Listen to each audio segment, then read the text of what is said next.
How's it going, guys? Hope your day is going well. It's Tuesday, so that means it's time for a quick 2-minute Tech Tip Tuesday. Say that 5 times fast. So today we're going to talk about how to cool your sled down within a couple seconds while you're on the trail if you're starting to overheat, whether if it's just icy conditions or low snow, or you don't have scratchers because you either took them off and forgot to put them on, or you lost the hardware for them. So this will work for just about any sled. The mountain sleds work a little bit better because they have a deeper paddle to be able to dig into the snow a little bit better. So say you're going down the trail and your temperature is spiking up to, 170, 180. That's getting pretty hot, especially for Polaris. I think the cutoff for the Axis chassis is around 200 is when it'll actually shut off to so that it doesn't actually overheat. These run around the 100-degree mark average, between about 95 and 110 at the most, as long as they're getting proper cooling. Once you started getting into 150 and above, you definitely want to start thinking about pulling over to get it cooled down. Now, this is a trick that I learned years ago from other friends, and quite a few people know about it, but I just wanted to help those out there that may not be familiar with something like this. So let's go ahead and show you what I mean. So first things first, obviously you want to get pulled over to the side of the trail. You do not want to do this on the trail. You're gonna piss off other riders, you're gonna piss off groomers, everyone else. So don't do it on the trail. Find a wide spot so that you're not, putting holes in the trail. So once you pulled over to the side of the trail, you're gonna wanna tip the sled on its side. Obviously you want it running, you don't need to shut it off.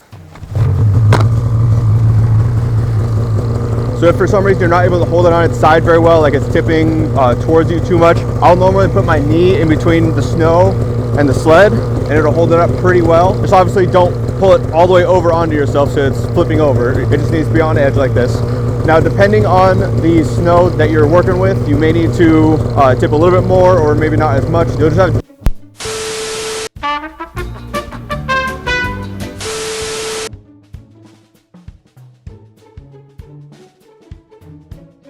You'll just need to gauge it based on the snow conditions. So essentially what you're trying to do is get snow up onto the coolers on the underside of the tunnel. So tip it over enough to where just a little bit of the track is actually touching the snow and start to give it some throttle, but not enough to where the track will start to gain too much traction and start to pull forward.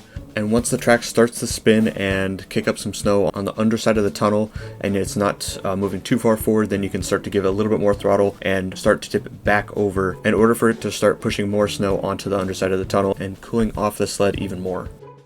So just to show you in one fluid motion, obviously pull over to the side of the trail, find a nice wide spot, get the sled pulled over onto its side, get the track spinning, and then slowly let it come down. Obviously keep a finger on the brake the entire time so that if it does catch too much traction and start to pull forward, you can just quickly tap the brake.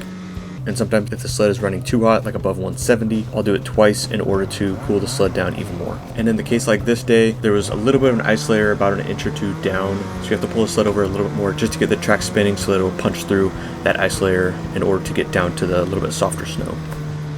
I know this video was a little bit longer than 2 minutes, but hey, it's the thought that counts, right?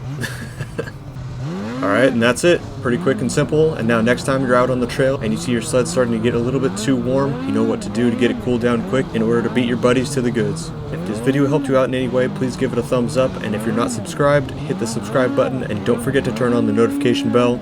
Also, let me know what you think in the comments below, and we'll see you next time. Thanks.